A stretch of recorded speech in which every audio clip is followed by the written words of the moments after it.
की जय। बोले सतगुरु भगवान की जय। बोलिए बांके बिहारी लाल की जय। आज चतुर्थ दिवस की कथा में कथा चल रही है। अभी एक शब्द कथा में आया कि हम सुखी कैसे रहे। सूत जी कहते हैं सौनक जी से कि जीव क्या करे जो वो सुखी रहे। मनुष्य के जीवन में इतने कष्ट आए कहां से। हर मनुष्य दुखी है, हर जीव दुखी है। जिस किसी से पूछो भैया क्या हाल है तो हर आदमी यही बोलता है कि पूछो ना, बड़ा दुख है जीवन में। जीवन से हम बड़ा तंग हैं, बड़ा परेशान हैं। कोई कोई कहता है जीवन से ही दुखी है। बोलते कि नहीं, इतना दुख आया कहां से। एक भजन सुनाता हूं, आप लोग साथ में बोलिए भी और विचार भी करिए कि इतना दुख आया कहां से। परम पिता से प्यार नहीं, परम पिता से प्यार नहीं, परम पिता से प्यार नहीं। न्याय नीति व्यवहार नहीं, न्याय नीति व्यवहार नहीं। परम पिता से प्यार नहीं, परम पिता से प्यार नहीं। न्याय नीति व्यवहार नहीं, न्याय नीति व्यवहार नहीं। इसीलिए तो आज देख लो कोई सुखी परिवार नहीं। इसीलिए तो आज देख लो कोई सुखी परिवार नहीं। इसीलिए तो आज देख लो कोई सुखी परिवार नहीं। परम पिता से प्यार नहीं, न्याय नीति व्यवहार नहीं।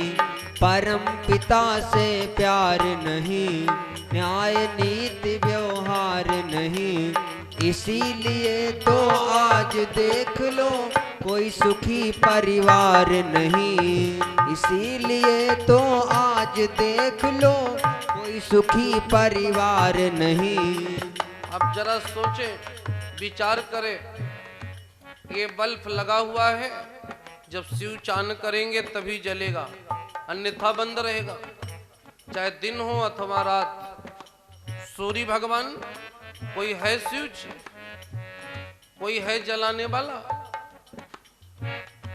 वो अपने समय से निकलते और अपने समय से अस्त हो जाते। चंद्रमा भगवान अपने समय से निकलते, अपने समय से अस्त हो जाते।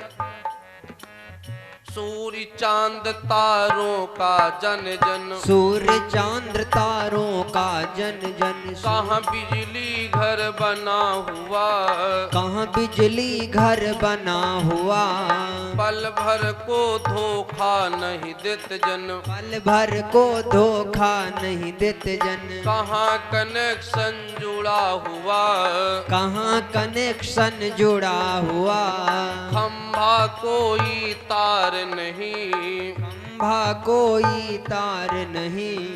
खड़ी कोई दीवार नहीं, खड़ी कोई दीवार नहीं। ऐसे कारीगर का बंदे करता तू क्यों विचार नहीं। ऐसे कारीगर का बंदे करता तू क्यों विचार नहीं।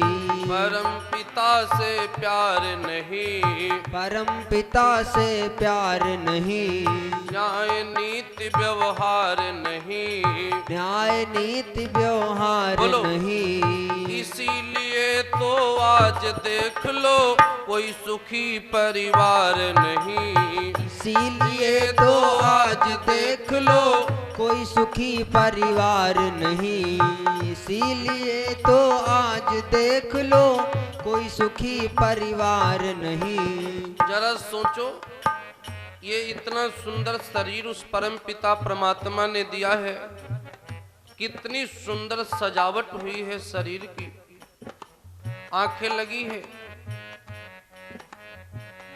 दूर तक दिखाई देता है, कान दिए हैं दूर तक सुनाई देता है, पैर लगे हैं कोसों मीलों दूर हम जा सकते पैदल। मनुष्य पूरी ब्रह्मांड धरती को टहलता रहता है पैरों से है? इतना सुंदर शरीर, इतनी बारीक बारीक नसें होती हैं शरीर में, क्या कारागरी है। कोई कहीं से कुछ गड़बड़ नहीं करती व्यवस्था, जो भी ईश्वर की दी हुई व्यवस्था शरीर में है बिल्कुल अपने तरीके से काम करती रहती। ये नहीं कि कोई आकर चालू करे तो चालू हो। पैर में कांटा लग जाए तो दिमाग को पता हो जाता, हाथ निकालने के लिए दौड़ पड़ते, आंखें अगर दर्द हो तो रोने भी लगती, मुख चीखने लगता है। क्या व्यवस्था है।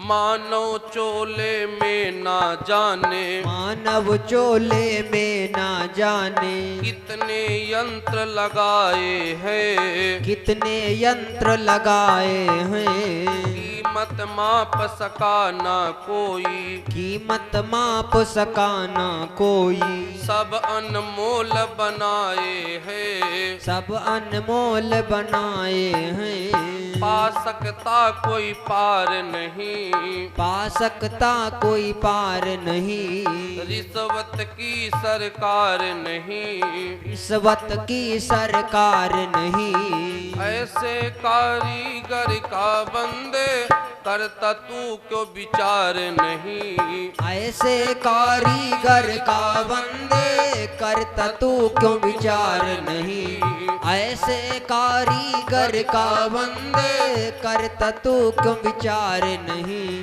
परम पिता से प्यार नहीं, न्याय नीति व्यवहार नहीं, परम पिता से प्यार नहीं, न्याय नीति व्यवहार नहीं, इसीलिए तो आज देख लो कोई सुखी परिवार नहीं, इसीलिए तो आज देख लो कोई सुखी परिवार नहीं। हम क्यों दुखी हैं? क्योंकि जिसने हमें ये मनुष्य शरीर दिया है हम उसी को भूल चुके हैं। हम इसलिए दुखी हैं क्योंकि उसके काम को हम छोड़ के दुनिया वालों के काम में लगे हैं। बेटे के लिए हम झूठ बोलते, बेईमानी करते, ऑफिस में घूस लेते, किसके लिए? बेटे के लिए। कभी भगवान के लिए भी भजन करिए। बेटा शरीर दे सकता है? नहीं दे सकता। जो भगवान किए हैं क्या बेटा कर सकता है? नहीं कर सकता। फिर भी हम परिवार के लिए, बेटे के लिए क्या क्या जोखिम उठाते हैं। और जिसने इतना सुंदर काया दी, इतना सुंदर अनमोल रतन दिया है, तूने अजब रचा भगवान, खिलौना माटी का है। पंचभूतों से निर्मित ये शरीर इतना पावन बना दिया उस परमपिता परमात्मा ने कि इस शरीर से उस परमपिता परमात्मा को पाया जा सकता है, दुनिया में रह करके सुखी रहा जा सकता है, खुद को भी खुश रखा जा सकता है, दूसरे को भी खुश किया जा सकता है। ये मनुष्य शरीर को ही इतनी उपलब्धियां हैं और कोई भी जीव वैसा नहीं कर सकता जैसा आप लोग हम लोग कर सकते। आपकी इच्छा हुई तो माता रानी के दरबार में आ गए, कथा में आ गए। कोई पशु से बोलो, पक्षी से बोलो, जीव जंतु से बोलो, अपने मन का कर सकता है? नहीं कर सकता, नहीं जा सकता। इतनी महत्वपूर्ण समय, इतनी महत्वपूर्ण ये काया शरीर हम जब व्यसनों में लगा देते हैं, लड़ाई झगड़े में लगा देते हैं। अभी थोड़ी देर पहले ही मैंने बोला था कि कथा हमें जीवन जीना सिखाती है। हम जीवन को कैसे जिए कोई कथा से सीखे। कथा महारानी बताती हैं हमें कैसे जीना चाहिए। कहते हैं जब मनुष्य, कुछ लोग तो ऐसे हैं जो जीवन तो जिए जा रहे हैं लेकिन उनको पता भी नहीं कि वो कर क्या रहे हैं। उनको जीने का सलीका ही नहीं आया, रोते रहे जीवन भर, ये कम है, ये कम है, ये कम है, और उनको कमी ही महसूस होती रही जीवन भर, और रोते रहे जीवन भर। कभी वो सुख नहीं पाए, क्योंकि सुख तो है लेकिन उसका अनुभव नहीं किया। कहते कस्तूरी कुंडल बसे और मृग ढूंढे वन माही। मृग के नाभि में कस्तूरी है, उसकी खुशबू को वो जंगल में ढूंढता है, इधर उधर में ढूंढता है, कहां मिलने वाली है। तो शांति तो हमारे जीवन में राम नाम से ही संभव है, और हम उसे भूले बैठे हैं। कथा सुनने से दुख दूर होता है, कष्ट दूर होते हैं। आपके घर में कोई भी समस्या हो, माता बहनों भैया, मैं हर जगह कथा में बोलता हूं। कई बार लोग बोलते हैं, मेरे पास कई तरीके के लोग आते रहते हैं। कोई बोलता है कि महाराज जी हमारे घर में ये गड़बड़ है, कोई बोलता है ये गड़बड़ है, और बहुत लोग बोले। आज तक मैंने किसी से ये नहीं बताया कि तुम ये पूजा करा लो तो सही हो जाएगा, क्योंकि राम नाम से बड़ा दुनिया में कोई मंत्र नहीं है जिसके नाम से आहुति डाली जाए। कल ही मैंने सुनाया था, भीष्म सो न पूत न सपूत भागीरथी सो, और कर्ण सो न दानी न सत्य हरिश्चंद्र सो, और गंगा सो न पावन न मंत्र राम नाम सो। राम नाम से बड़ा मंत्र इस जगत संसार में है ही नहीं। कहां कौन से मंत्र से आहुति डालोगे? चाहे जितना बोलो, राधे राधे राधे राधे, ओम नमः शिवाय, जय माता दी, कुछ भी बोलो, लेकिन अंत समय में जब चार लोग लेकर के चलते हैं ना, तो पीछे से एक ही शब्द बोला जाता है जो सनातन सत्य है। बोलो राम नाम सत्य है। तो पीछे से कोई ये नहीं कहता बोलो राधे राधे। ये सब उस परम पिता परमात्मा की ही शरण में रहते हैं। सब लोग राम नाम की उपासना करते हैं।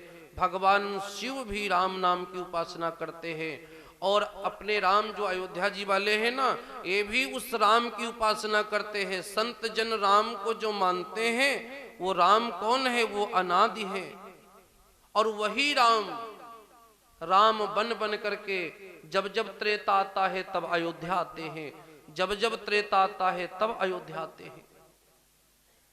राम रमनते योगिनः, राम जो कण कण में रमी है शक्ति, जो हर चीज में भगवान का जो भाव व्याप्त है पहले से, जो हर वस्तु में भगवान उपस्थित है अपने किसी न किसी रूप में, उसी का नाम राम है। ईशावास्यम इदम सर्वम इत जगत्याम जगत, जो संसार की हर वस्तु में रमे हुए है, जर्रे जर्रे में है झांकी भगवान की, किसी सूझ वाली आंख ने पहचान की। जर्रे जर्रे में है झांकी भगवान की, बोलो किसी सूझ वाली आंख ने पहचान की। जर्रे जर्रे में है झांकी भगवान की, किसी सूझ वाली आंख ने पहचान की। ओ जर्रे जर्रे में है झांकी भगवान की, किसी सूझ वाली आंख ने पहचान की। ओ जर्रे जर्रे में है झांकी भगवान की, किसी सूझ वाली आंख ने पहचान की। एक संत थे, नाम था नामदेव।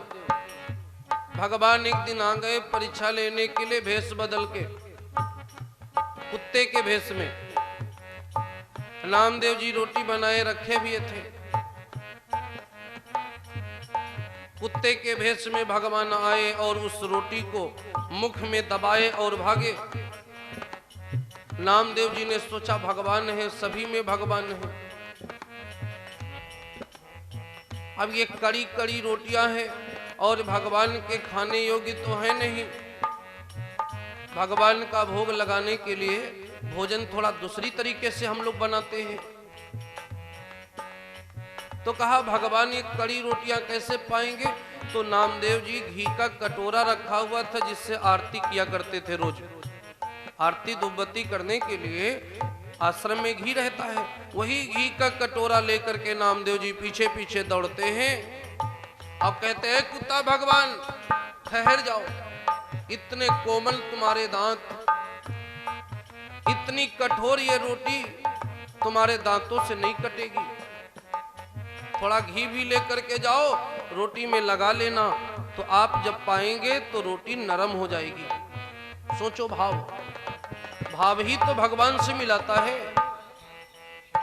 हो नामदेव ने पकाई, नामदेव ने पकाई, बोलो। नामदेव ने पकाई, रोटी कुत्ते ने उठाई, कुत्ते ने उठाई, रोटी कुत्ते ने उठाई, पीछे घी का कटोरा लिए जा रहे, पीछे घी का कटोरा लिए जा रहे, पीछे घी का कटोरा लिए जा रहे, पीछे घी का कटोरा लिए जा रहे। और बोले ऐ भगवान तेरा मेरा एक नूर, तेरा मेरा एक नूर, फिर काहे को हुजूर, फिर काहे को हुजूर, तूने सकल बनाई है स्वान की, किसी सूझ वाली आँख ने पहचान की, तूने सकल बनाई है स्वान की, किसी सूझ वाली आँख ने पहचान की, जर्रे जर्रे में झांकी भगवान की, किसी सूझ वाली आँख ने पहचान की, जर्रे जर्रे में झांकी भगवान की, किसी सूझ वाली आँख ने पहचान की। परमात्मा हर चीज में उपस्थित है। भक्त प्रहलाद को बचाने के लिए तो भगवान खंभे से प्रकट हो गए थे, है? भक्त जहां भी अपने भगवान को पुकारता है भगवान वहीं उपस्थित हो जाते हैं। जिस रूप में भक्त भगवान का ध्यान करता है भगवान उसी स्वरूप में भक्त को दर्शन देते हैं। कथा में हम जीवन जीना सीखते हैं। हम कथा में ये सीखते हैं कि हमको मिलजुल करके रहना चाहिए, क्योंकि अगर मिलजुल करके ना रहे ना तो कितने समय महाभारत तो हो जाए कोई भरोसा नहीं है। और लोगों के घर में होती भी है महाभारत। जिस घर में लोग मिलजुल के नहीं रहते तो महाभारत तो होती नहीं, खूब होती है, सुबह शाम लड़ाई ही होती रहती है, मार पीट होता रहता है। और जिस घर में सब सुमति से रहते हैं, मिलजुल करके रहते हैं, उस घर में पता चला कि एक भाई का खर्च लग गया, दूसरे ने कहा मेरे पास रखा है पैसा ले लो काम चला लो।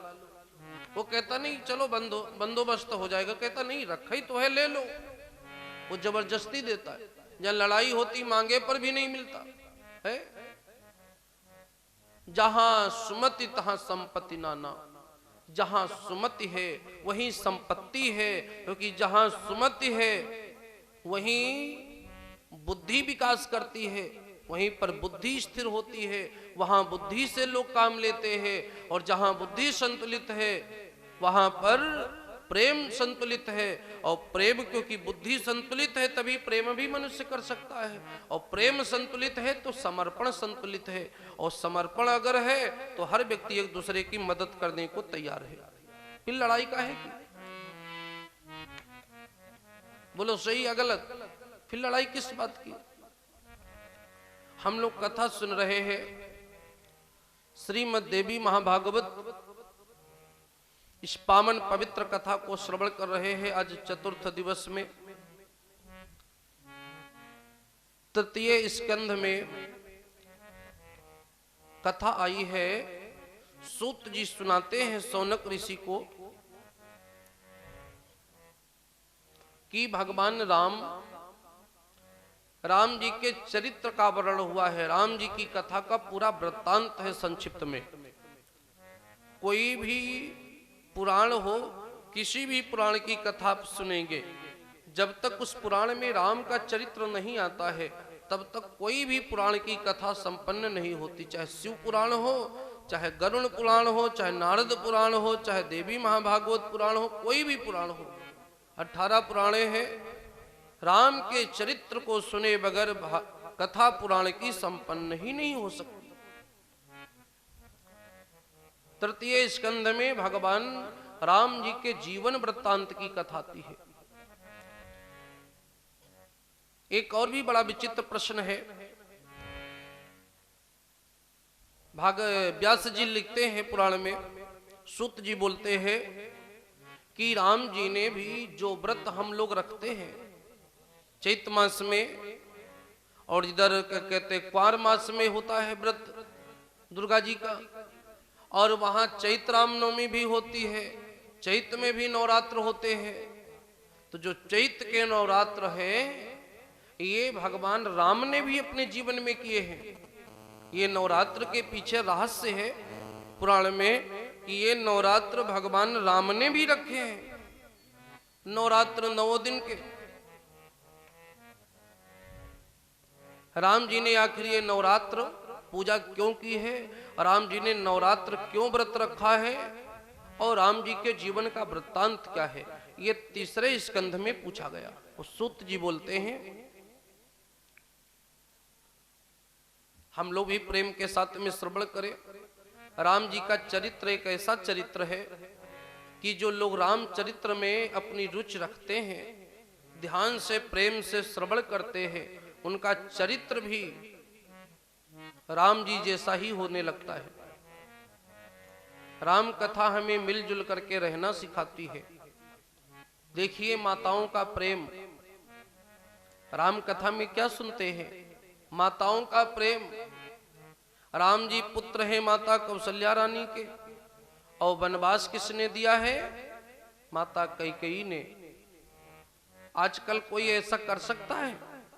देवरानी के बेटे को या जेठानी के बेटे को देवरानी सजा दे सकती है? नहीं दे सकती है। अगर देगी सजा तो फिर घर में भी लड़ाई होने लगेगी। लेकिन यहाँ राम जी पुत्र है कौशल्या रानी के, और वनवास देती हैं कैकेयी जी। और क्या होता है, राम जी जब कौशल्या जी के पास जाते हैं तो कौशल्या जी बोलती हैं जो कैकेयी जी ने कहा है वही करो। सबसे बड़ी बात तो ये है, आजकल की माँ होती तो कहती कि नहीं तुम पुत्र मेरे हो, उन्होंने वनवास क्यों दिया। लेकिन कौशल्या रानी क्या कहती है, राम जो कैकेयी जी ने कहा है तुम वही करो। ऐसा प्रेम आपस में, यहां तो देवरानी जेठानी में नहीं बनती, वहां तो सौत है तीनों माताएं एक दूसरे की, और कितना प्रेम है। तो ये कौन सिखाता है, ये राम कथा सिखाती है कि महिलाओं को घर में कैसे जुड़ करके रहना चाहिए, लड़ाई नहीं करना चाहिए, मिलजुल करके रहना चाहिए। राम कथा सिखाती है। भाई भाई का प्रेम, आजकल भाई एक दूसरे भाई से अगर जरा से भी कोई अगर बंटवारे में हिस्से में अगर इधर उधर हो जाए तो कोर्ट कचहरी तक होना संभव है। कोर्ट कचहरी में भी लोग पहुंच जाएंगे थोड़ी से हिस्से के लिए। 10,000 के लिए वो लोग कोर्ट कचहरी हो जाए, और यहाँ अयोध्या जैसे विशाल संपदा साम्राज्य को कोई ले नहीं रहा है। राम कहते हैं कि भरत भैया राज्य करेंगे तो हमें बहुत अच्छा लगेगा, हमारे भरत राजा बने। और भरत क्या कहते हैं, राजा तो हमारे राम हैं, मैं तो उनका सेवक हूं, राम की गद्दी पर मैं कैसे बैठ जाऊं, लेने को नहीं तैयार है। लक्ष्मण जी कहते हैं कि हम तो राम के सेवक हैं, हम सेवा करेंगे। और शत्रुघ्न जी कहते हैं कि हम भरत के सेवक हैं, हम भरत भैया की सेवा करेंगे। कोई लेने को नहीं तैयार है। ये है राम कथा। राम कथा तो हमें प्रेम से मिलजुल करके रहना सिखाती है। हम प्रेम से जुड़ करके रहें, प्रेम से जीवन को जिएं। आइए राम जी के जीवन वृत्तांत की पावन गाथा को हम लोग श्रवण करें। कथा है, व्यास मुनि लिखते हैं पुराण में, सुत जी बोलते हैं कि अयोध्या जी में बहुत पहले त्रेता में, त्रेता के चतुर्थ चरण में करीब 10 लाख वर्ष त्रेता बीत चुका है। उस समय चौथे चरण में त्रेता के बहुत प्रतापी एक राजा हुए जिनका नाम था दशरथ। राजा दशरथ जी का नाम आप सभी लोग जानते हैं। दशरथ केवल नाम रखने से कोई दशरथ नहीं हो जाता, दशरथ नाम में विशेषता भी होनी चाहिए।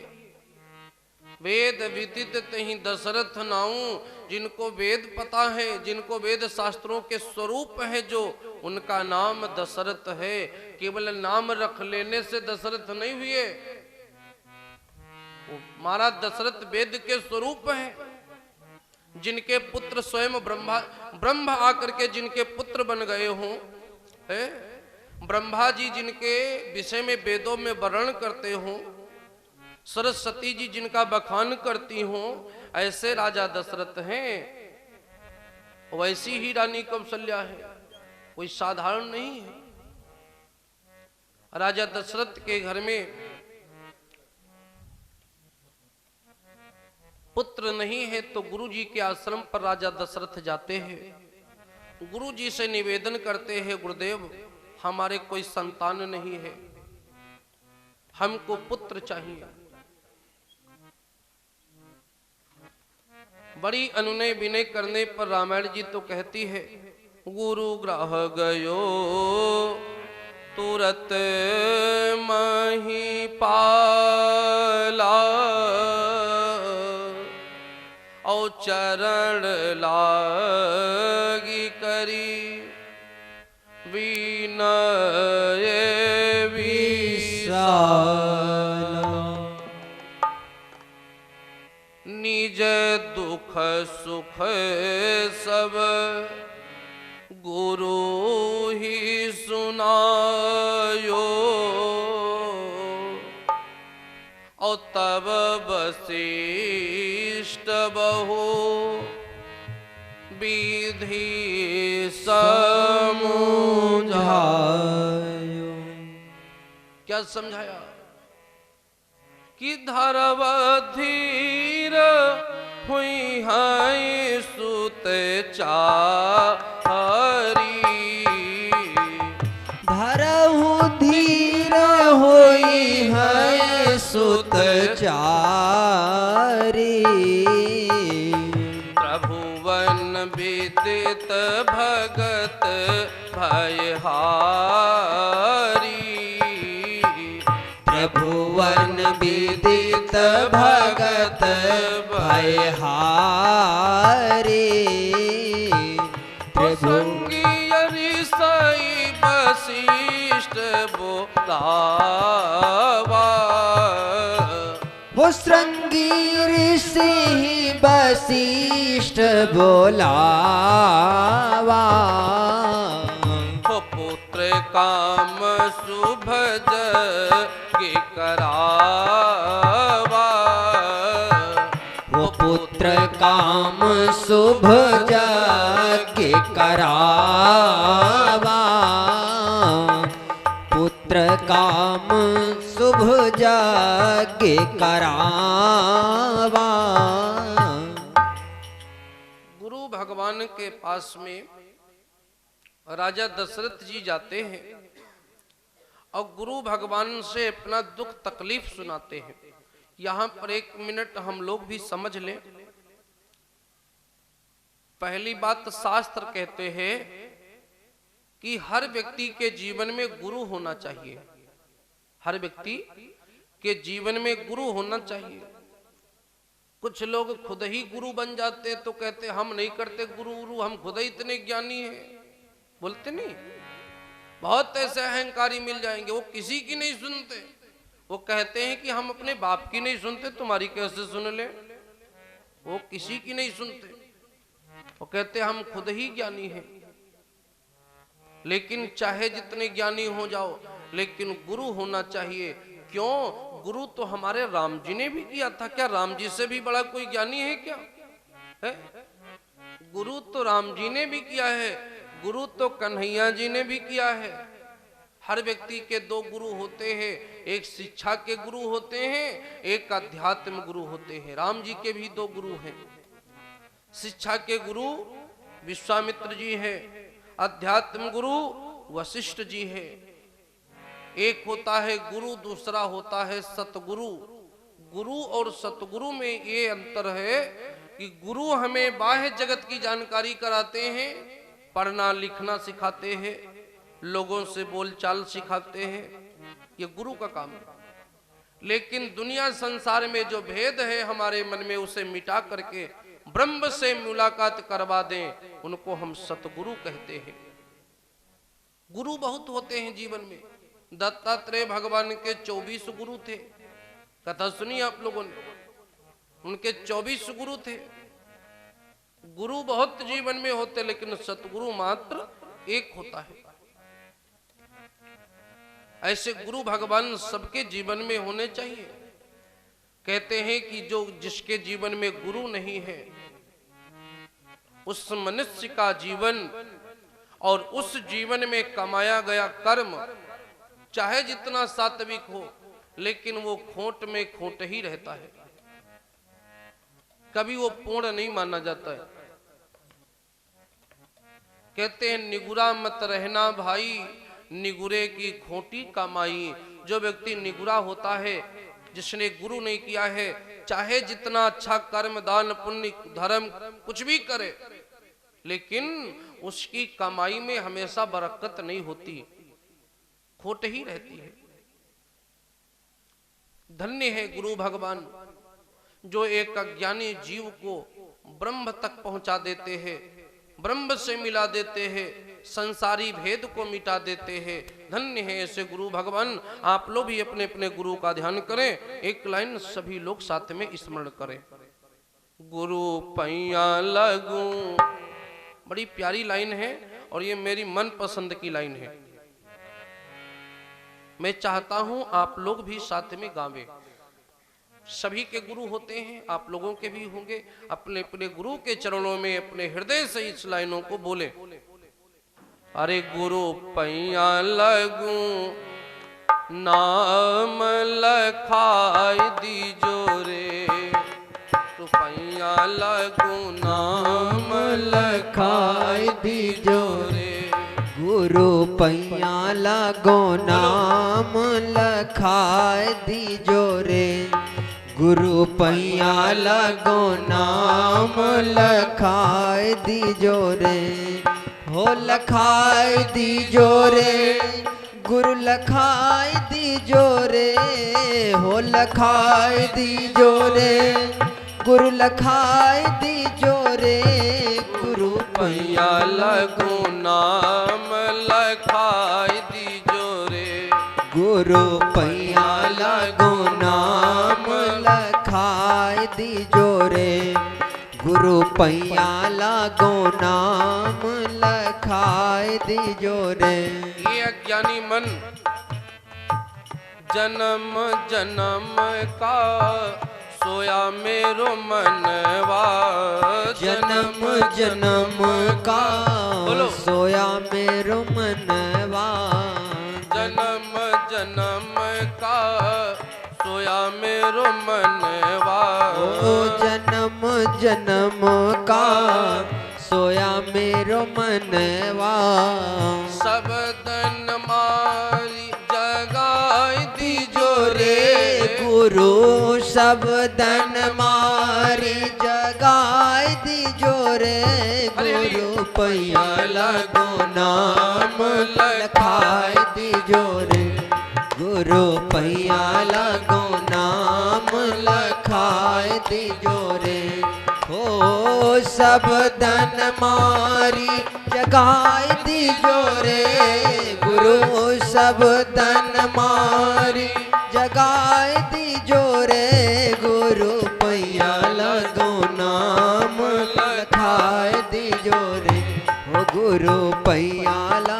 नाम लखाए दीजो रे, गुरु पैया लागो नाम लखाए दीजो रे।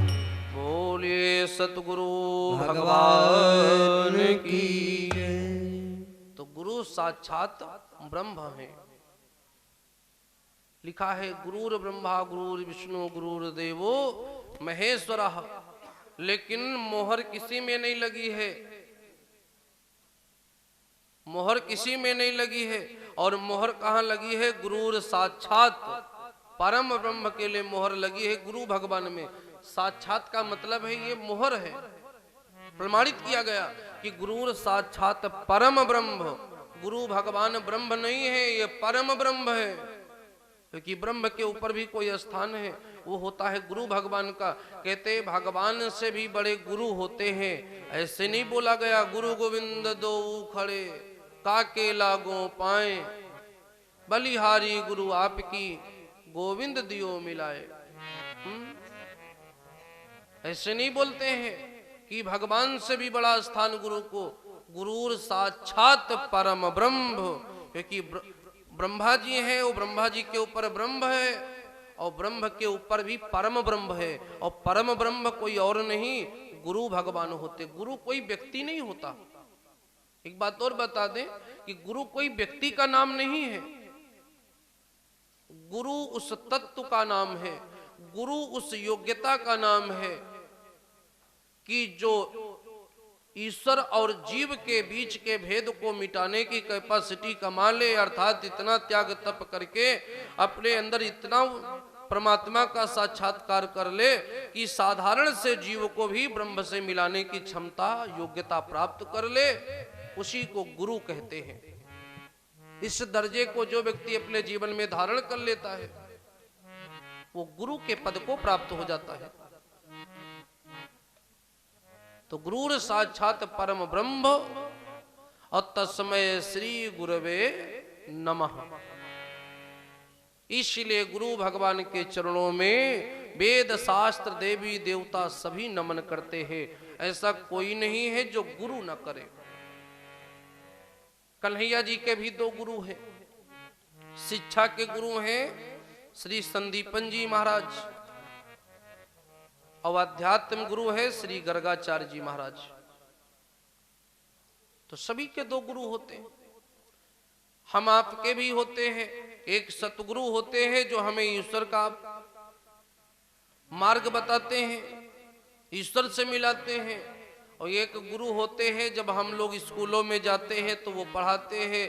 हाई स्कूल में कोई और होंगे, 9th में कोई और होंगे, जितने स्कूल बदले उतने कुछ और होंगे, जितने कक्षाएं बदली उनमें भी अलग अलग गुरु होंगे।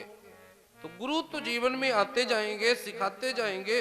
गुरुओं की आवश्यकता है इस जीवन को, क्योंकि जीवन में शिक्षा गुरु ही देते हैं।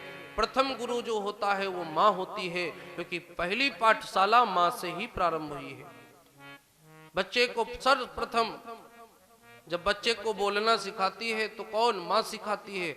बेटा बोलो पापा, बेटा बोलो बाबा, दादी, मामा, है ये कौन सिखाता है? ये माँ सिखाती है। तो प्रथम गुरु माँ है। एक बात और भी है, हम गुरु करें, अपने गुरु जी के पास हमारे दुख तकलीफ सुनाए जाते हैं। जो भी हमारे गुरु जी होते हैं, हम गुरु जी के पास जाते हैं, हमको जो भी तकलीफ है, जो भी कष्ट है, हम उनको सुनाते हैं। सुनाते या नहीं?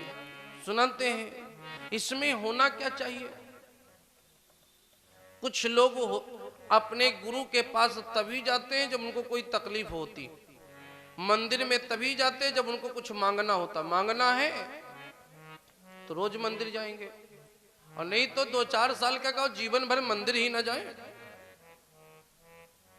अब कुछ लोग तो वैसे भी हैं जो मंदिर बदलने में इतने मास्टर होते हैं कि खटाखट भगवान ही बदल देते। कोई समस्या हो, किसी ने बताया मंदिर में समाधान होता है, अब जल्दी से किसके पास जाएं तो किसी ने बताया शंकर भगवान। वो सबकी सुनते बड़ा जल्दी प्रसन्न होते। अब आदमी 1 महीने तक शंकर जी के मंदिर में जा रहा है, भांग धतूरा चढ़ा रहा है, शंकर भगवान काम हो जाए।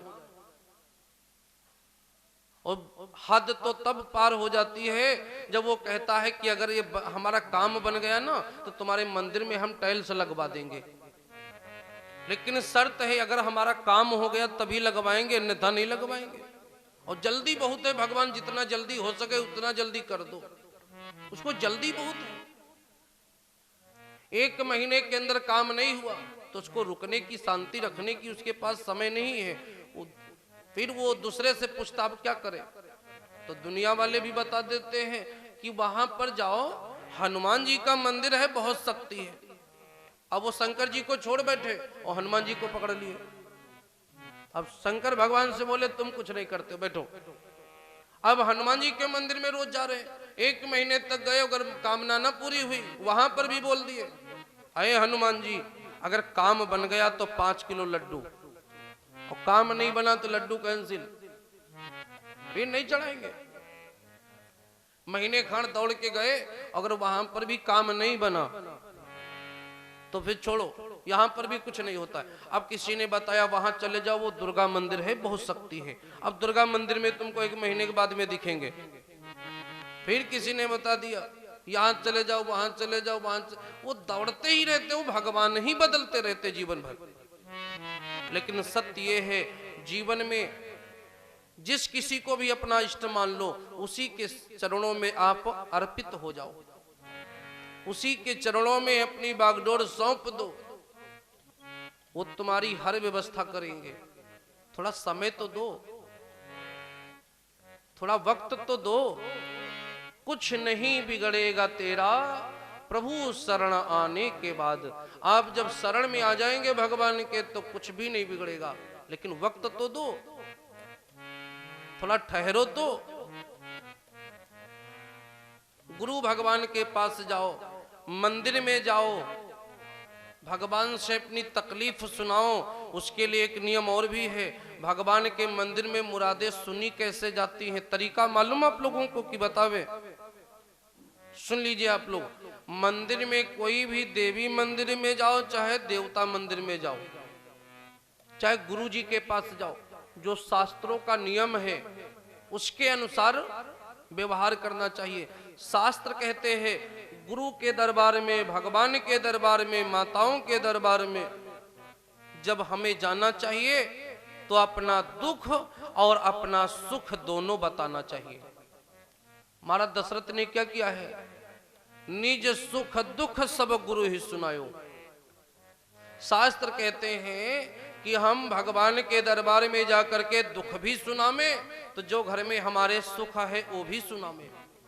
लेकिन मनुष्य की तो आदत होती है कि कहीं से 4 लाख मिल गया तो नहीं बताएंगे भगवान को, फिर नहीं जाएंगे मंदिर में बताने के लिए क्या आज मिला है। वो कहेंगे हमने कर दिया इसलिए हो गया। लेकिन अगर कोई दिक्कत आ जाए तब भागेंगे भगवान के मंदिर में, क्या करें माता रानी ऐसा हो गया, क्या करें शंकर भगवान ऐसा हो गया। हम अपने दुख सुनाते हैं और अपना सुख हम कभी नहीं सुनाते, इसीलिए मुरादें सुनी भी नहीं जाती। आप जो व्यवहार है शास्त्रों का उसे फॉलो करिए, उसके अनुकूल व्यवहार करिए जाकर के भगवान के दरबार में। आप दुख भी सुनाइए और सुख भी सुनाइए। गुरु जी के दरबार में जाइए, गुरु जी को सुख भी सुनाइए और दुख भी सुनाइए। एक चेला था, गुरु जी के पास गया, एक आदमी था अपने गुरु जी के पास गया, और भैया उस आदमी की आदत थी,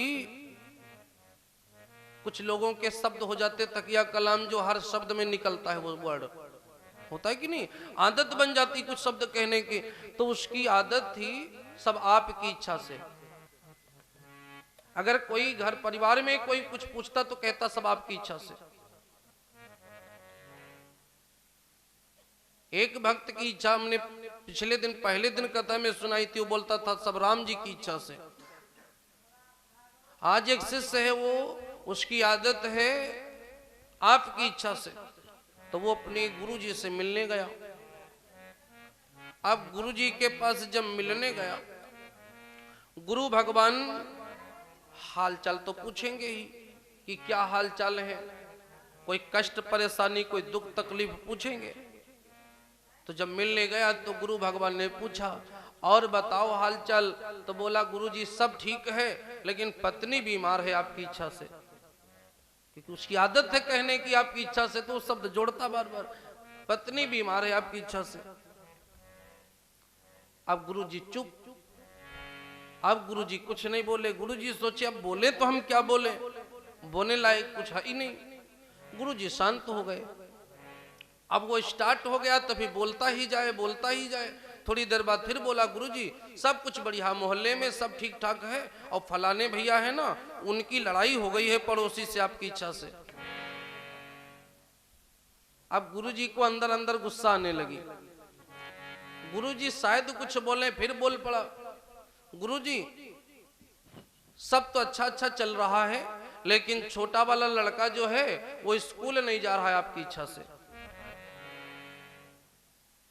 अब गुरुजी को अंदर से बहुत आग बबूला हो गए गुरुजी, और उतनी देर में फिर बोल पड़ा गुरुजी सब अच्छा है, लेकिन पिछले दिन भैंसिया मर गई आपकी इच्छा से। गुरुजी ने डंडा ढूंढा, नालायक सब मेरी इच्छा से गड़बड़ हो रहा है। तो हम लोग क्या करते हैं, हम लोग अपनी दुख तकलीफ की लिस्ट तो दे देते गुरु भगवान को, लेकिन कभी जो सुख मिला है वो नहीं बताते, तो भगवान को थोड़ा अच्छा नहीं लगता। वो कहते हैं कि मैं उसी की सुनता हूं जो अपना सुख और दुख दोनों मेरे साथ बांटता है। मंदिर में जाके भगवान को बता दो, जिस भगवान की घर में पूजा करते हो, करते तो है ही हो सब लोग, अपने भगवान को बता दो आज इतना फायदा हुआ है, बड़ा अच्छा लगेगा। कोई भी पिता है, संसारी व्यवहार समझिए, माता पिता होते हैं, पुत्र अगर दुकान चलाता है, नौकरी करता है, सैलरी लाता है, या दुकान चलाता है, दिन भर में कुछ कमाता है, शाम को अगर बता दे माता पिता से पिताजी इतनी कमाई हुई, तो पिता मांगेगा थोड़े ना, वो लेगा नहीं, लेकिन उसको खुशी होगी कि हमारे बेटे ने हमको हिसाब दिया है, अपनी कामयाबी बताई है। उस माता पिता तो उनका हृदय इतने से ही भर जाएगा। तो भगवान भी तो हमारे माता पिता हैं, गुरु भी तो हमारे माता पिता हैं, इसलिए जब हम उनको सुनाएंगे तो वो लेंगे नहीं, वो मांगेंगे क्या कि हमको भी दे दो, मांगेंगे नहीं, बशर्ते उसमें और भी आशीर्वाद देंगे कि और कमाओ, बरकत होगी और भी होगी। इसलिए तरीका एक ही है, दुख और सुख दोनों सुनाने चाहिए। महाराज दशरथ जी ने गुरु जी को दुख सुनाया और सुख सुनाया। वशिष्ठ जी ने कहा कि धरौ धीर हुई है श्रुतचारी, त्रिभुवन विदित भगत भय हारी। आप यज्ञ कराओ, तुम्हें संतानें होंगी, और परेशान मत हो, धैर्य रखो। मनुष्य को सबसे पहला साथी मनुष्य का धैर्य होता है।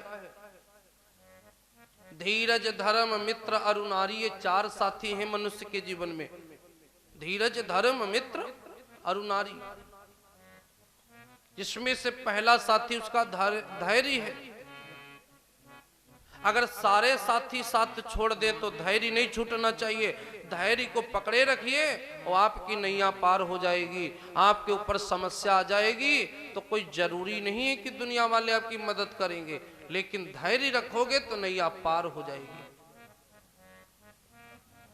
श्लोक है त्याज्यम न धैर्यम विधुरेति काले, धैर्यात् कदाचित् स्थित मा पुण्यात् सा, जाते समुद्रे पीपोत भंगे, सायांत को वांछति तर्त में हूं। अगर आप नवैया पर भी बैठे हैं और नवैया डूबने लगे जल में, तो ये भी नहीं सोचना चाहिए कि नवैया डूब जाएगी तो हम डूब जाएं। तैरने का प्रयास करना चाहिए और धैर्य को कायम रखना चाहिए। धैर्य मनुष्य का सबसे बड़ा साथी है। गुरु भगवान ने कहा राजन धरौ धीर, धैर्य धारण करो, धरौ धीर हुई है सुतचारी। अब ऐसे पुत्र मिलेंगे जो संसार में नाम कमाएंगे। त्रिभुवन विदित भगत भयहारी, कमजोर लोगों की सेवा करने वाले, दुखियों का दुख मिटाने वाले, संसार में विख्यात होंगे तुम्हारे पुत्र। 4 पुत्र होंगे तुम्हारे, लेकिन उसके लिए काम करो। क्या काम करना है? यज्ञ कराना पड़ेगा आपको। उसके लिए आपको यज्ञ कराना पड़ेगा, क्योंकि यज्ञ एक ऐसा कर्म है, कुछ ऐसे काम हमारे जीवन में है जो अगर हमारे द्वारा हो जाएं तो हमें लाभ जरूर मिलता है। उस लाभ को कोई काट नहीं सकता। नंबर 1, भगवान की कथा। अगर हमने अपने जीवन में कथा सुनी है तो उसका लाभ हमको जरूर मिलेगा। इस लोक में परलोक में कहीं मिले, लाभ जरूर मिलेगा, ये अमिट है। इसीलिए संत कहते हैं कि कथा सुननी चाहिए। अगर सामर्थ्य हो तो कथा करानी चाहिए, सामर्थ्य नहीं है तो कहीं अगर हो रही है तो अपनी कमाई का कुछ भाग वहां पर दान करके कथा में सहयोग ले लेना चाहिए, क्योंकि कथा किसी की नहीं होती है। अक्सर आप लोगों ने सुना है, लोग कहते हैं जगह जगह, कथा कौन करा रहा है? बोले फलाने करा रहे हैं। कथा कोई नहीं कराता है, कथा सिर्फ भगवान ही कराते हैं। जब उनकी मर्जी होती है तभी होती है, उसमें हम अपना अपना सहयोग देते हैं। तो कहीं कथा हो रही हो, ना करा सके, धन की कमी हो, समय की कमी हो, तो जहां कथा हो रही हो वहीं पर अपनी कुछ व्यवस्था, कुछ कमाई लेकर के भगवान में सम्मिलित हो जाना चाहिए कि भगवान हम भी आपकी व्यवस्था में हैं। इसीलिए कथा सुनी जाती, सुनी हुई कथा। नंबर 2, किया गया यज्ञ। अगर आपने जीवन में यज्ञ कर लिया तो उसका फल आपके जीवन भर मिलता रहेगा। इस लोक में भी मिलेगा, परलोक में भी मिलेगा। इसलिए मनुष्य को जीवन में यज्ञ जरूर करना चाहिए, चाहे एक ही बार करे लेकिन करना चाहिए, जरूर करना चाहिए। नंबर 3, दान। मनुष्य को दानी होना चाहिए। अब जो लोग दान नहीं करते हैं उनसे दान होता भी नहीं है, और जो दान करते हैं उनसे दान रुकता नहीं, वो करते ही रहते हैं। तो कहीं भी जाएं, कहीं भी तीर्थ में जाएं, कहीं यात्रा में जाएं, कहीं भी जाएं, कहीं कथा में जाएं, और नहीं कुछ होता तो ऐसे भी लोगों की मदद किया करते। वो दानी प्रवृत्ति के जो लोग होते हैं वो अपने आप को दान करने से रोक ही नहीं सकते, उनकी भावना ही कुछ ऐसी होती है, वो करेंगे जरूर। और जो नहीं करते हैं वो दान करेंगे नहीं, चाहे कुछ भी हो जाए। एक कथा सुनाता हूं आप लोगों को, कथानक। एक आदमी था, सेठ था,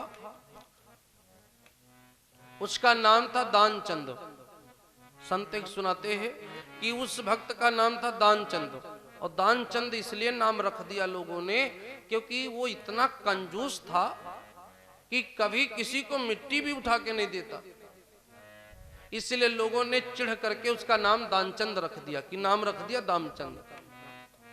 लोग कहते हैं दानचंद। एक बार वो एक तीर्थ में गया, पहली बार तो वो गया तीर्थ में।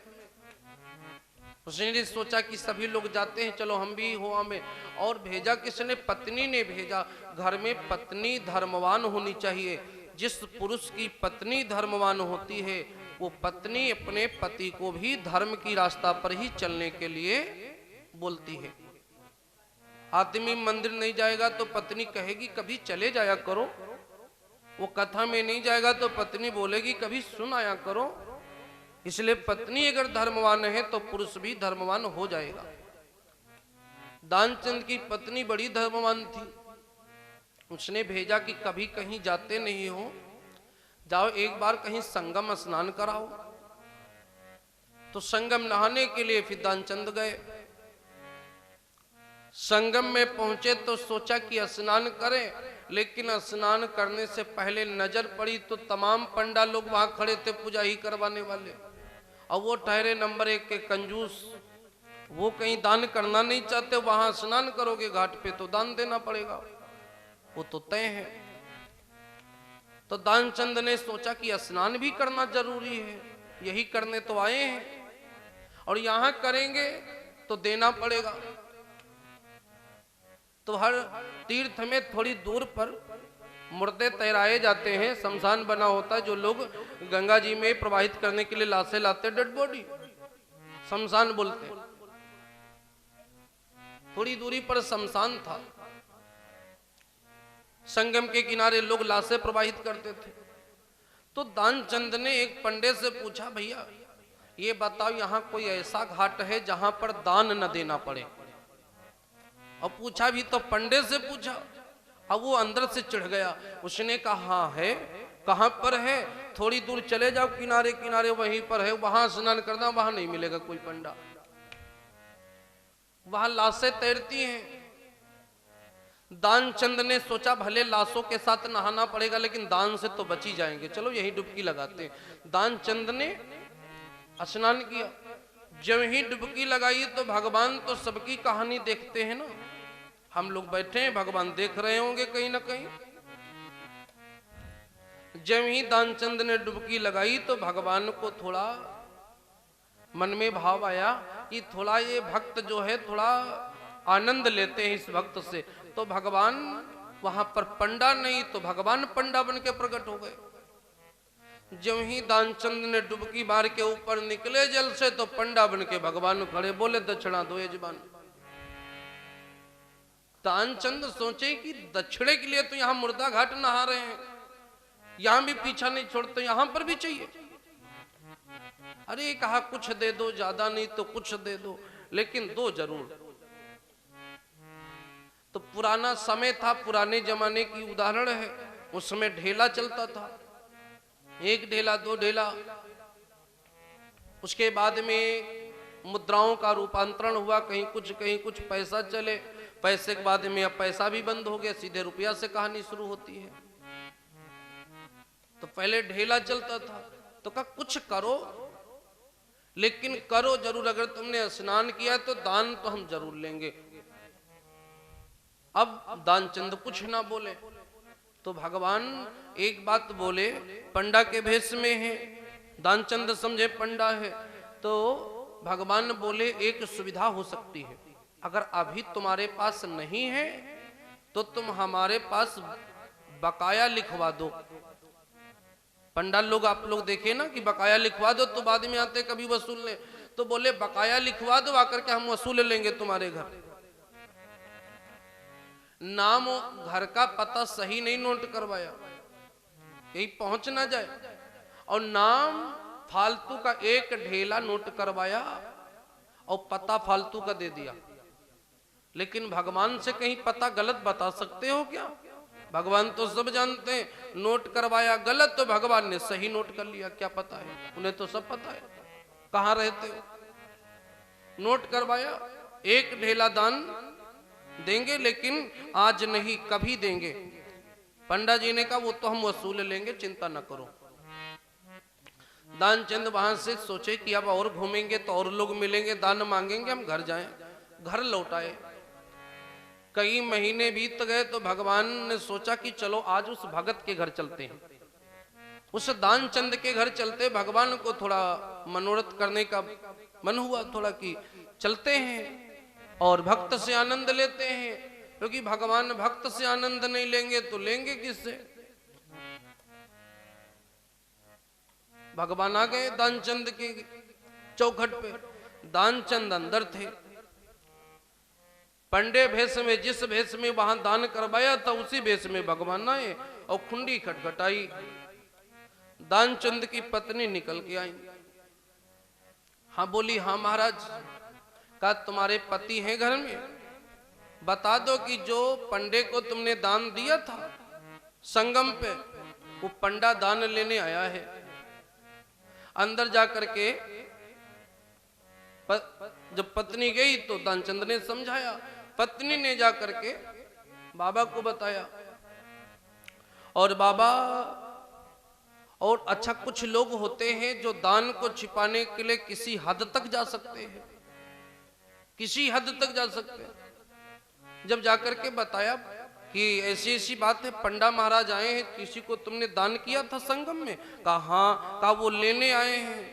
तो कहा ऐसा करो, जाकर के तुम बता दो कि हम आज बीमार हैं, आज हम बाहर निकलने की अवस्था में नहीं है, हम बीमार हैं और बहुत ज्यादा बीमार हैं, हम निकल नहीं सकते, किसी दूसरे दिन आना। तो पंडा महाराज से जाकर के बताया पत्नी ने कि महाराज आज दानचंद जी तो बीमार हैं हमारे पति, कोई अगले दिन आना। वो बोले कि कह दो आज चले जाएं, फिर किसी दिन आएंगे। भगवान ने सोचा थोड़ा और कौतूहल करें, तो भगवान ने कहा बताओ, वो हमारे यजमान हैं, हम उनके पुरोहित हैं, वो बीमार हैं, हम उनको छोड़ के ऐसे कैसे चले जाएं? आज हम यहीं रुकेंगे। जाओ पूछ करके आओ, आज हम तुम्हारे घर रुकेंगे, यजमान को बीमार कैसे छोड़ के चले जाएं? पत्नी ने जाकर बताया कि वो बोलते आज हम यहीं रुकेंगे। तो दानचंद ने कहा जाकर बता दो कि अब इतनी देर में वो मर गए, हम बता दो जाकर के कि मर गए। मतलब किसी भी हद तक जा सकता आदमी कंजूसी में। कहा बता दो कि मर गए। अब पत्नी ने जाकर बताया बाबा दानचंद तो मर गए। तो भगवान ने सोचा और थोड़ा कौतूहल करते हैं, भगवान को और भी आनंद लेने का मन हुआ।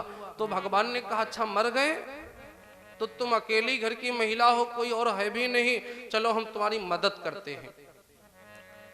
अब कोई घर में मर जाता तो पता दिया जाता है ना आसपास में गांव में, तो कहा हम सबको पता दे दे जाकर के कि तुम्हारे पति मर गए दानचंद। तो वहां मरे नहीं, वो तो दान के लिए झूठ बोलते थे। भगवान पंडा भेष में पूरी जवार को बताए कि दानचंद मर गए, दानचंद मर गए। अब लोग इकट्ठा हुए और पंडा भेष में भगवान भी खड़े। दानचंद ने थोड़ी सी आंख खोल के देखा कि पंडा भी खड़ा है। दानचंद ने आंखें बंद कर ली और श्वास भी रोक ली। मतलब कुछ भी करो लेकिन दान देना ना पड़े। श्वास भी रोक ली और इतनी देर में लोगों ने टिकठी इत्यादि सब बना के तैयार कर दी, लेटा भी दिया। अब लेटा भी दिया उस टिकठी पर। दानचंद ने कहा चाहे फूंक दें लेकिन आज हम बोलेंगे नहीं, देंगे नहीं। अब पत्नी रोवे, अब पत्नी रोवे बेचारी। दानचंद तो मकर के भी लेटे, लेकिन पत्नी जाने की मरे तो है नहीं, और सच में कहीं लोग न जाकर भूख जला दे।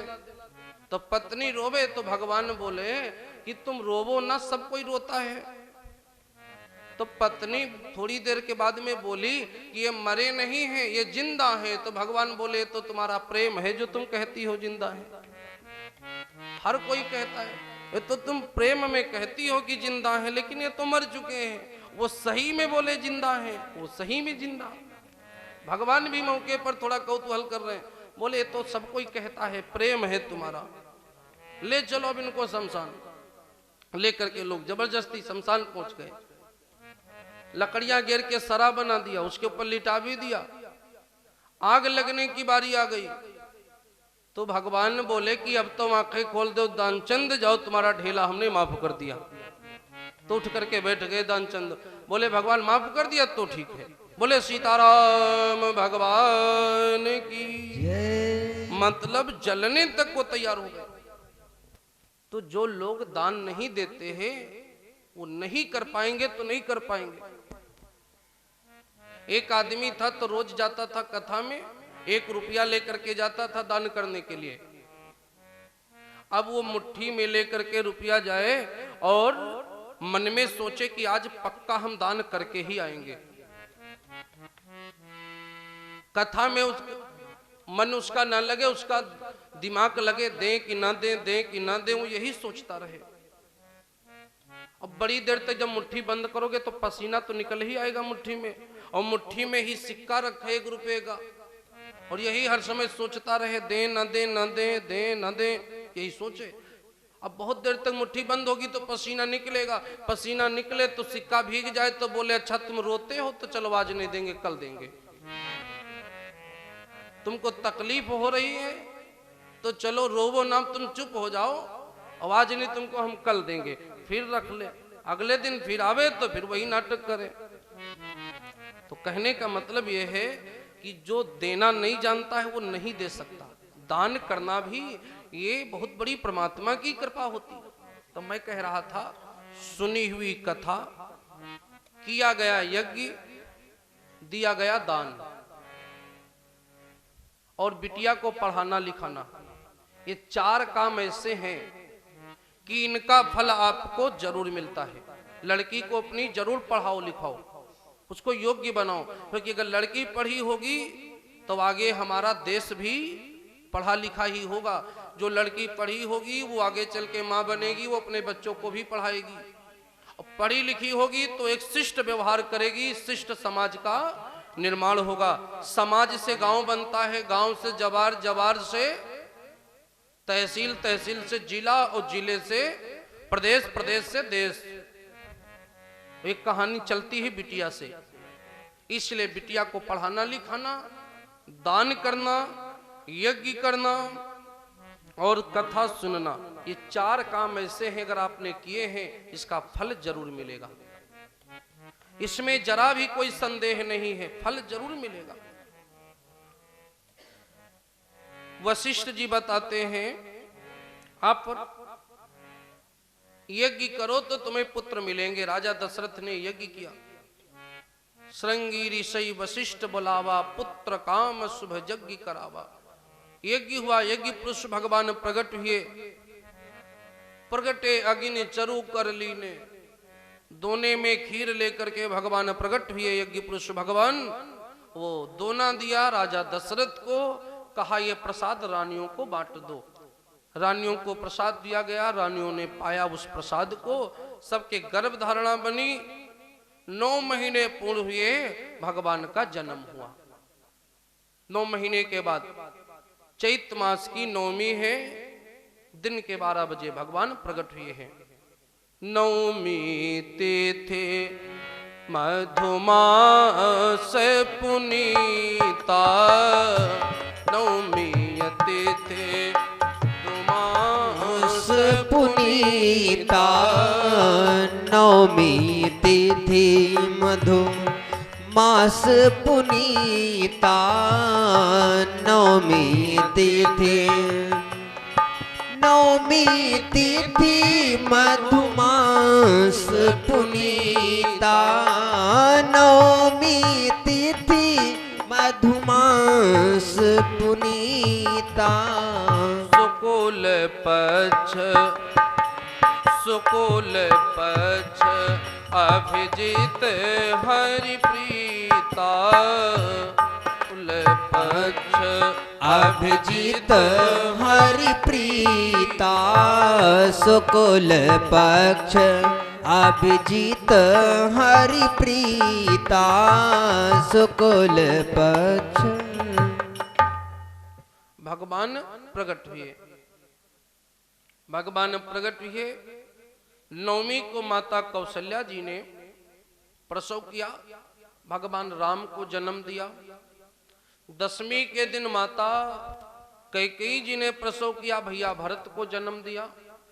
एकादशी के दिन माता सुमित्रा ने प्रसव किया, शत्रुघ्न और भैया लक्ष्मण को जन्म दिया। अयोध्या नगरी में 4 पुत्र प्राप्त हुए महाराज दशरथ को। 4 ही वेद होते हैं, मनुष्य की 4 ही अवस्थाएं होती हैं। महाराज दशरथ को 4 ही पुत्र हैं। क्या संयोग है। सब देवी देवता सब अयोध्या जी आए, सबने दर्शन किए भगवान के। राघव सरकार के दर्शन करते हैं, देवता अपने आप को धन्य मानते हैं। और अयोध्यावासी सब नर नारी सब दर्शन करते हैं भगवान के जन्म में। और उसके पश्चात भगवान का नामकरण हुआ। नामकरण हुआ भगवान का। और नामकरण के पश्चात भगवान पढ़ने के लिए गए गुरु जी के आश्रम, पढ़ करके लौट के आए। विश्वामित्र जी जंगल में रहते हैं, यज्ञ करते हैं संसार के लिए, क्योंकि यज्ञ संसार के लिए होता है, व्यक्तिगत तो होता नहीं। यज्ञ सब जनता जनार्दन सुखी रहे इसलिए होता है। विश्वामित्र जी यज्ञ करते हैं और दैत्य जो हैं यज्ञ होने नहीं देते। दैत्य जो हैं वो यज्ञ संपन्न नहीं होने देते। विश्वामित्र जी ने सोचा कि यज्ञ को संपन्न करने के लिए भगवान को लाना पड़ेगा। भगवान श्रीधाम अयोध्या जी उपस्थित हैं। विश्वामित्र जी राम जी को मांगने के लिए आए। महाराज दशरथ से मांगते हैं, राजन हमें राम चाहिए। अगर कोई आपसे आपके भगवान मांगे तो क्या दे दोगे? कोई नहीं देगा। अगर बुद्धिमान व्यक्ति है तो नहीं देगा, वो देना भी नहीं चाहिए। हर चीज आपके जीवन से जा रही हो तो जाने दो, लेकिन कभी भगवान को अपने जीवन से जाने नहीं देना चाहिए। महाभारत की कथा तो आप लोगों ने श्रवण की है। महाभारत में जब सेना विभाजन हो रहा था, भगवान वासुदेव कन्हैया जो है सेना बांट रहे हैं। एक तरफ कौरव खड़े हैं, एक तरफ पांडव। भगवान दुर्योधन से सर्वप्रथम बोले कि अरे दुर्योधन, एक तरफ मैं जाऊंगा, एक तरफ ये 18 लाख का चौहनी सेना जाएगी। मैं जिस पक्ष में जाऊंगा अकेला जाऊंगा, सेना जिस पक्ष में जाएगी ये सारी की सारी जाएगी। एक बात और है, मैं जिस पक्ष में जाऊंगा मैं लड़ूंगा नहीं, सेना जिस पक्ष में जाएगी लड़ेगी। अब बोलो तुम्हें सेना चाहिए कि आप हमें लोगे? दुर्योधन बोला कि जब आप लड़ोगे ही नहीं तो हम आपको क्या करेंगे, हमें सेना चाहिए। अर्जुन से भगवान बोले, अर्जुन तुम्हें क्या चाहिए? यही बात हम लोगों को भी बोलना चाहिए। अर्जुन से भगवान ने पूछा, अर्जुन तुम्हें क्या चाहिए? अर्जुन ने भगवान की उंगली पकड़ ली, भगवान तुम्हारा साथ चाहिए। भगवान पांडवों के साथ अकेले हैं, कौरव के साथ 18 लाख चौड़ी सेना है, लेकिन विजय किसकी हुई? जिस तरफ भगवान वासुदेव कन्हैया है उस तरफ विजय हुई। भगवान से आप लोग भी मांगा करिए, प्रभु देना हो तो दीजिए। रुपया पैसा ना, धन दौलत ना, घर मकान ना। भगवान अगर आपके साथ रहेंगे तो ये सब अपने आप आ जाएगा। मांगना ही है तो देना हो तो दीजिए। क्या? जन्म जन्म का साथ देना हो तो दीजिए, जन्म जन्म का साथ। देना हो तो दीजिए, जन्म जन्म का साथ। देना हो तो दीजिए, जन्म का साथ। देना हो तो दीजिए, जन्म जन्म का साथ। मेरे सर पर रख दो राघव, मेरे सर पर रख दो राघव। मेरे सर पर रख दो राघव।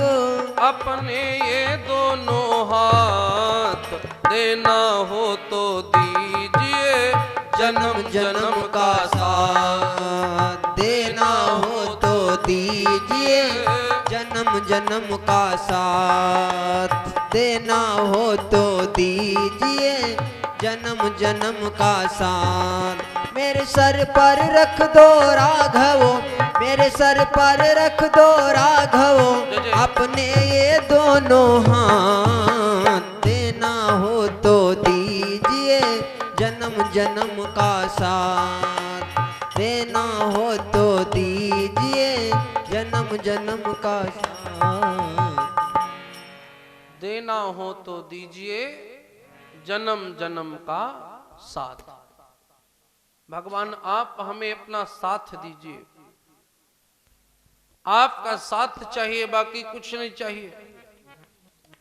शास्त्र कहते हैं, जिमि सरिता सागर मोह जाई, यद्यपि ताहि कामना नाही। जैसे समुद्र की कोई इच्छा नहीं होती है, लेकिन नदियां फिर भी समुद्र से ही मिलती हैं। समुद्र नहीं चाहता कि नदियां हमसे मिले, क्योंकि समुद्र खुद ही समुद्र है। वो क्या इच्छा करेगा नदी मिले हमसे, लेकिन फिर भी नदियां जाती समुद्र में ही हैं। उसी प्रकार से धर्म के रास्ते पर चलने वाला जीव, धर्म के रास्ते पर चलने वाला भक्त, धर्म के रास्ते पर चलने वाला कोई भी पुरुष महिला कोई भी हो, उसके साथ धन संपदा वैसे आती है जैसे समुद्र में नदियां जाती है। रुपया पैसा वैसे उसके पीछे पीछे भागता है। पैसे के पीछे, धन के पीछे नहीं भागना चाहिए, भगवान के पीछे भागना चाहिए। महाराज दशरथ से मांग रहे हैं विश्वामित्र जी, अपने राम दे दो। राम नहीं देना चाहते हैं विश्वामित्र। फिर गुरु जी ने आकर के समझाया, राजन राम लक्ष्मण अगर विश्वामित्र जी को चाहिए तो दे दो, इससे नुकसान नहीं है। कोई भी संत अगर किसी से कोई वस्तु की डिमांड करता है, पहली बात कोई भी संत किसी से अपने लिए कोई चीज मांगता ही नहीं है। वो क्या करेगा आपकी कोई भी वस्तु का? वो आपकी वस्तु का उपयोग अगर करेगा तो समाज के हित में करेगा।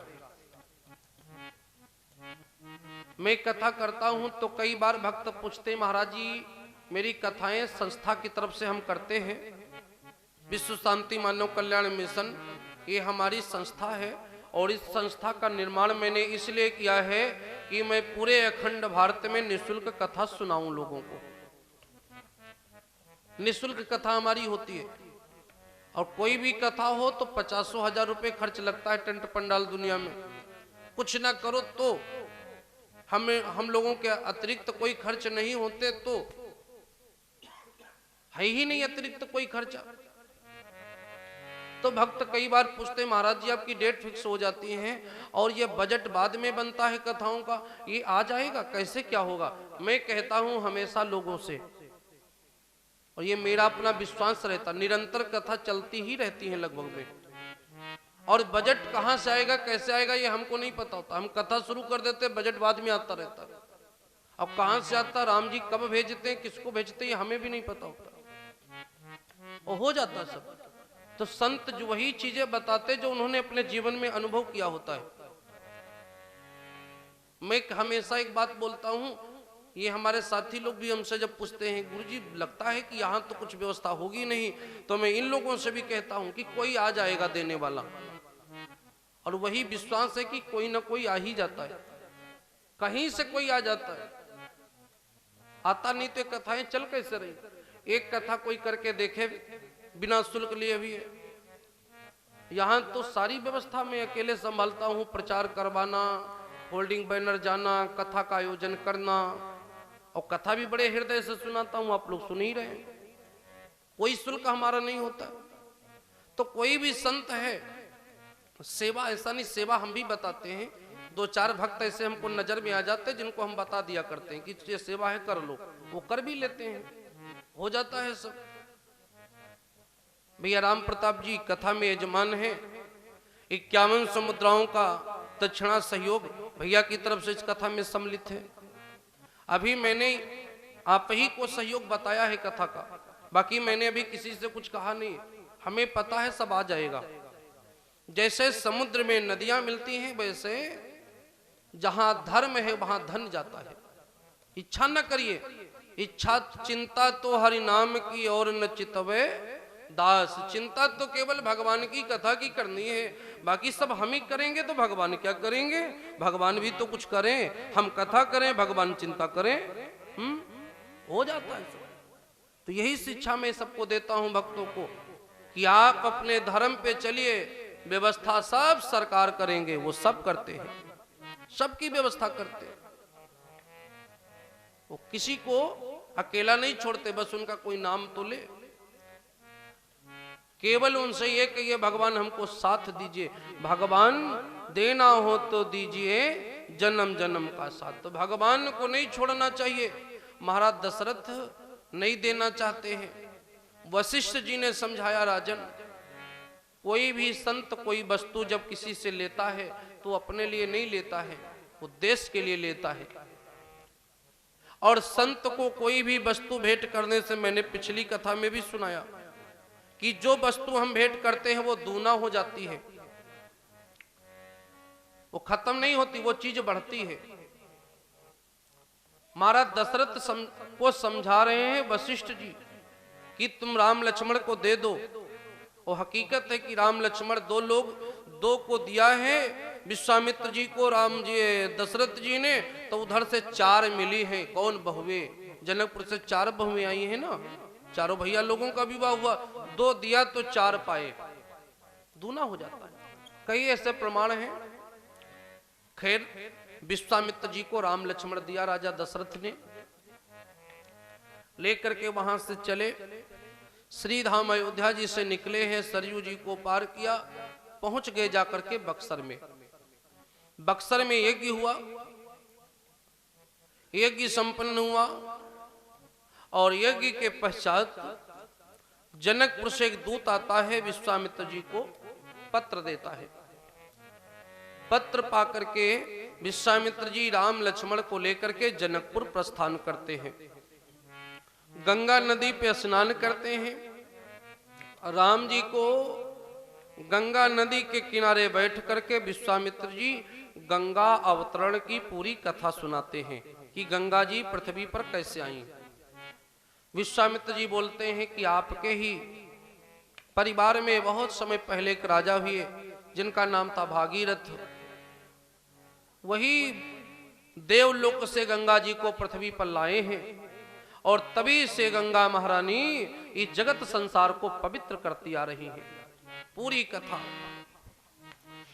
किस प्रकार से देवलोक से गंगा जी पृथ्वी पर आई, वो सारी कथा विश्वामित्र जी ने सुनाया राम जी को। गंगा अवतरण की कथा भी आगे बढ़े, पहुंच गए कहां, जहां पर गौतम ऋषि का आश्रम है, अहिल्या आश्रम। भगवान जा रहे हैं, स्थान भी बड़ा विचित्र है। रामायण जी कहती है कि ऐसा विचित्र अद्भुत स्थान है कि वहां पर कोई भी जीव जंतु पशु पक्षी कोई नजर नहीं आता। वीरान पड़ा है, लगता है कि सदियों से यहाँ कोई आया नहीं है, ऐसा लगता है, बिल्कुल वीरान पड़ा हुआ है। और इतनी ही देर में भगवान ने एक शिला को देखा, बड़ी अद्भुत शिला है। शिला माने पत्थर। एक शिला को देखा, अद्भुत है। अद्भुत क्या है, आप लोग सोचेंगे अद्भुत क्या है? अद्भुत ये है कि जो शिला है वो अहिल्या जी हैं, और अहिल्या जी ऐसे पत्थर बनी नहीं पड़ी हुई है। अहिल्या जी कैसे हैं? उपल देह धर पड़ी अधीरा। उपल देह मतलब कोई घुटनों के बल अपना सर नीचे करके जो बैठ जाए तो कैसी स्थिति बनेगी, ऐसी बनेगी गोलाकार। इसी अवस्था में पड़ी हुई है अहिल्या जी, पत्थर बनी। तो ऐसा पत्थर तो किसी ने आज तक देखा नहीं, तो विचित्र तो है ही है।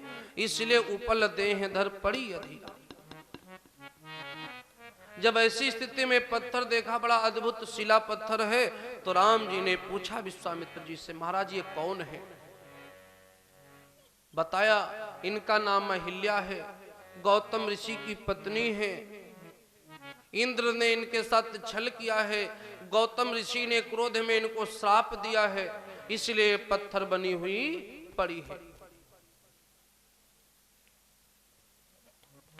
भगवान ने पूछा कि अब ये चाहती क्या है? तो विश्वामित्र जी ने कहा, महाराज ये आपके चरणों की रज चाहती है, आपके चरणों की रज चाहती है अहिल्या जी। तो भगवान ने परसत पद पावन शोक न सामन प्रगट भई तप पुंज सही। भगवान ने जिम ही अपने चरण को स्पर्श कराया, वैसे ही वो अपने असली भेष में आ गई। अहिल्या जी कहती हैं कि मेरे पति ने मुझे श्राप दिया था, लेकिन अब हमें ऐसा लगता है कि श्राप नहीं, हमारे पति ने हमको वरदान दिया था। श्राप भी हमें वरदान लगता है। जिन रघुनाथ जी के चरण मुनि जन ध्यान करके तप करके नहीं प्राप्त करते हैं, उनके चरण हमको सहज में ही प्राप्त हो गए। बोलिए करुणा निधान भगवान की जय। बड़ा प्यारा भजन है, आप लोग हमारे साथ गाइएगा। भजन है कि भगवान अगर अपनी दया दृष्टि किसी के ऊपर भी कर दे तो उसका जीवन बदल जाए। जिस पे भगवान ने करुणा दृष्टि की है उनका जीवन बदल गया है। भगवान के दृष्टि में ही सारी दुनिया का चमत्कार है। जिसको देख ले भगवान वो बदल जाता है।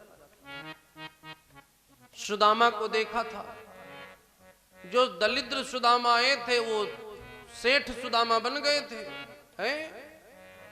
2 लोगों के मालिक भी हो गए थे, ऐसे सेठ बने। भरी उनकी आंखों में, अरे भरी उनकी आंखों में, अरे है कितनी करुणा, ये जाकर सुदामा दुखारी से पूछो, ये जाकर सुदामा दुखारी से पूछो, ये जाकर सुदामा दुखारी से पूछो, ये जाकर सुदामा दुखारी से पूछो, भरी उनकी आँखों में है कितनी करुणा, भरी उनकी आँखों में है कितनी करुणा, ये जाकर सुदामा भिखारी से पूछो, ये जाकर सुदामा दुखारी से पूछो, ये जाकर सुदामा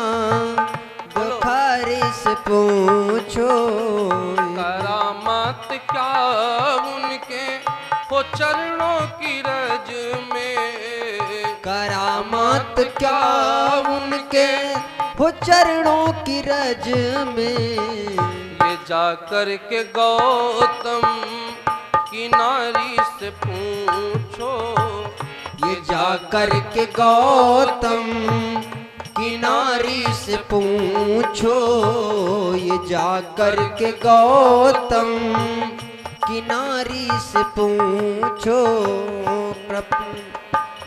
कृपा कितनी करते हैं शरणागतों पे, कृपा कितनी करते हैं वो शरणागतों पर, कृपा कितनी करते हैं वो शरणागतों पर, बता सकते हैं यदि बता सकते हैं यदि बता सकते हैं यदि मिलेंगे विभीषण, हृदय उनका भावों का है कितना भूखा, हृदय उनका भावों का है कितना भूखा, सुदामा सरीस जटायु सरीस मनसा हारी से पूछो, जटायु सरीस मनसा दुखारी से पूछो, जटायु सरीस मनसा दुखारी से पूछो, भरी उनकी आँखों में है कितनी करुणा, भरी उनकी आँखों में है कितनी करुणा, ये जाकर सुदामा दुखारी से पूछो, ये जाकर सुदामा भिखारी से पूछो, ये जाकर सुदामा भिखारी से पूछो। भगवान जो भगवान के अनुकूल रहते हैं, कृपा भी भगवान की उनके ऊपर रहती है, हर समय कृपा रहती है।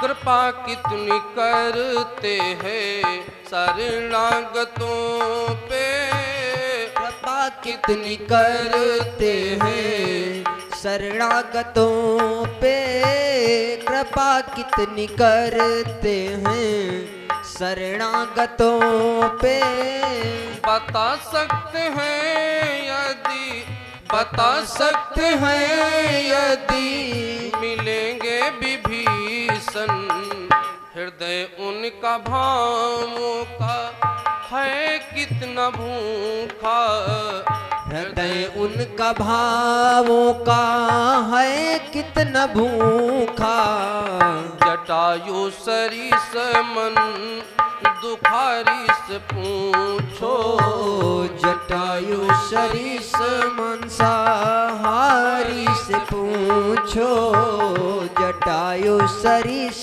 मनसाहारी से पूछो कृपा कितनी करते हैं वो शरणागतों पर, कृपा कितनी करते हैं वो शरणागतों पर।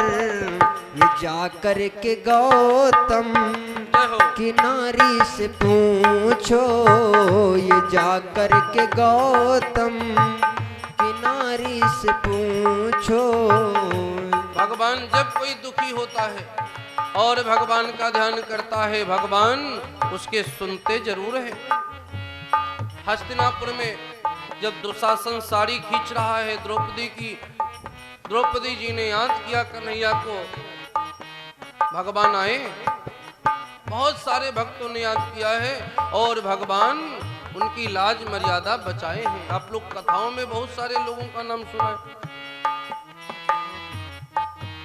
भगवान के हृदय में सभी भक्तों के लिए दया समान भाव से रहती है।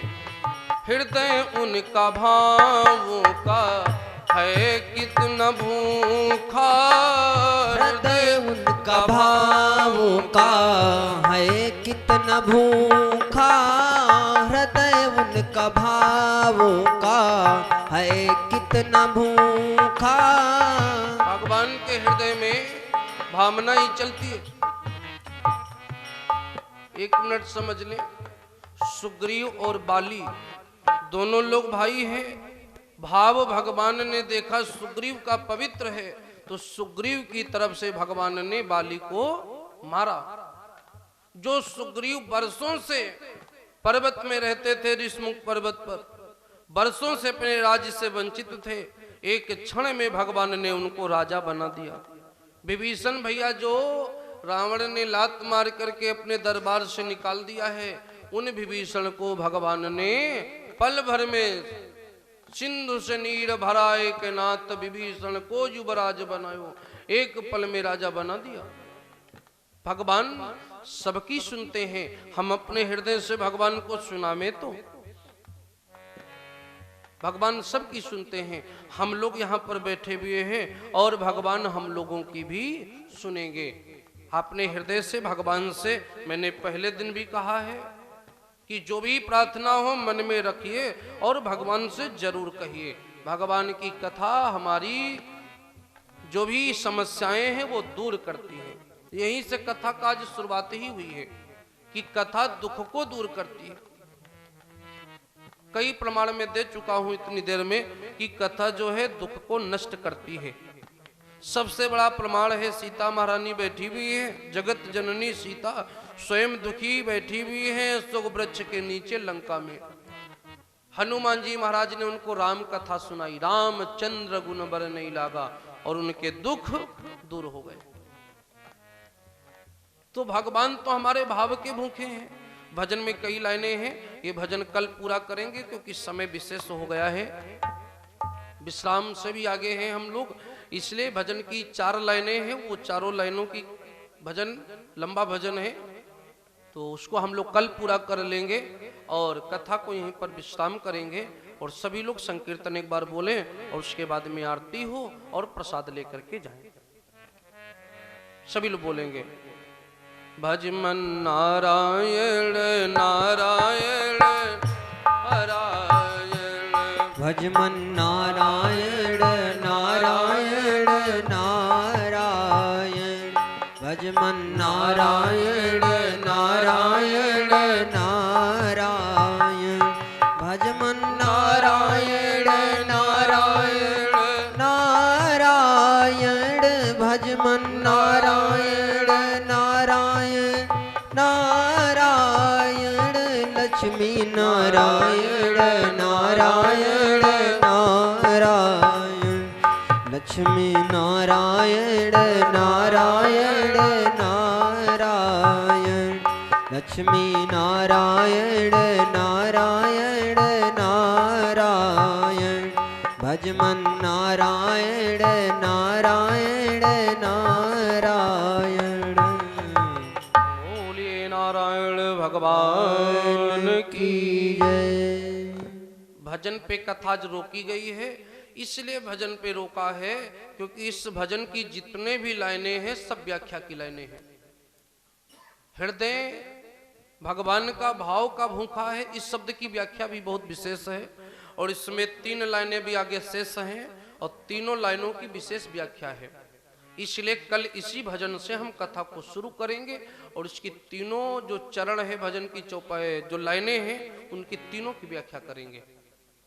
आप सभी लोग रोज कथा में आमे, आज चौथा दिन हो गया है और कल पंचम दिवस है। कथा को सुने, आनंद ले।